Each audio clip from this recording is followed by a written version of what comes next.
This meeting is being recorded. This section reviews atomic orbitals.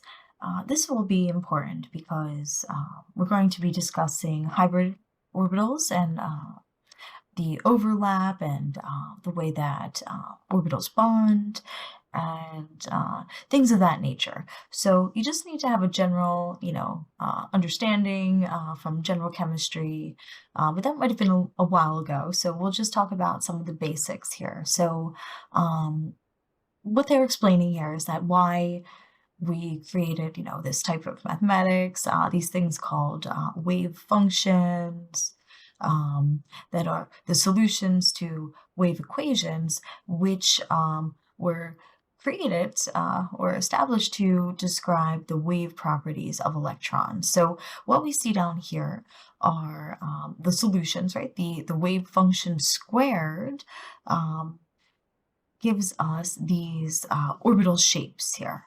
So this is an s orbital. This would be like our px, our py, and our pz orbitals. So you don't really have to know the mathematics behind any of that. We just need to know what atomic orbitals are, how to form hybrid orbitals, and we'll talk more about molecular orbital theory later in the semester as well. So in general, what is this shape telling us? This is telling us electron density. So this is used to refer to the probability of finding an electron.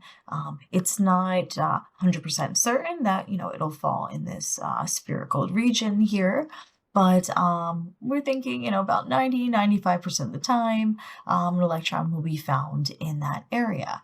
So there are, high probabilities of finding electrons. So you can think of the electron density or how close to the nucleus, how many times the electron will appear in a certain region, right, as the shape that is generated here. So atomic orbitals, if we kind of think of the wave property of an electron, is created through or by these positive and negative regions, and the wave function is also defined as 0, so we get these regions like these here in between the positive and negatives areas, or negative wave functions that are equal to 0. These are called nodes. So the probability is 0, right? Well, that we would find an electron there, but we might have a probability here and here.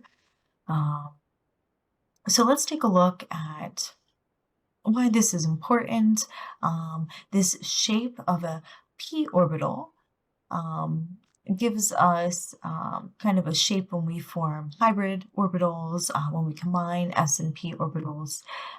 And then we have to consider the overlap. So we'll consider whether a sigma bond, how that forms. We'll talk about the head-to-head overlap of s or p orbitals versus pi bonds that form from empty p orbitals. So this is kind of leading towards the summation here.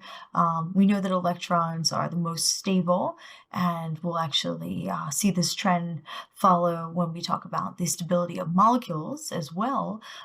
The lowest energy increases, or the lower the energy, the more stable electrons are, and like I said, we'll translate this to even molecular stability. So we see here the 1s orbital, right, the lowest in energy, the closest to the nucleus. The 2s orbital, we're getting further and further away. There's a node in between the 1s and the 2s.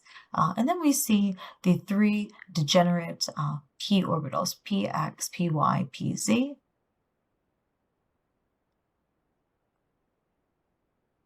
And you should remember, based on electron configuration, right, the total number of electrons in an atom, how to fill these orbitals, how they increase And we can see here, so 1s is first, then 2s, then 2p. You can use the periodic table if you remember the different columns, the different rows. As you go through, you can recognize that 2 electrons maximum would fill the 1s orbital, and then another 2 can fit into the 2s, and then we would stop at boron here. Once we got to the 2p orbitals, we would only need to fill in 1 electron. But generally, you would use the Aufbau principle, the Pauli exclusion principle, and Hund's rule. If you do not remember what those are, where you fill the lowest energy first, where you build up, you pair your lowest energy, and then you would fill, so the 1s would fill with paired electrons, and then the 2s. And then the Pauli exclusion principle would be where no 2 electrons can have the same 4 quantum numbers, right? So we have to have our spin. So, right, so we would fill the 2p with 2 more, and then the Pauli exclusion principle would tell us that this 4th electron here would have to have an opposite spin. So if you don't remember those terms, maybe review those just briefly. You won't need to have a firm grasp of them moving forward, but it's good to know what you covered in Gen Chem 1 and 2. So that's where we'll leave off with section 1.7, and we'll continue with 1.8 next time.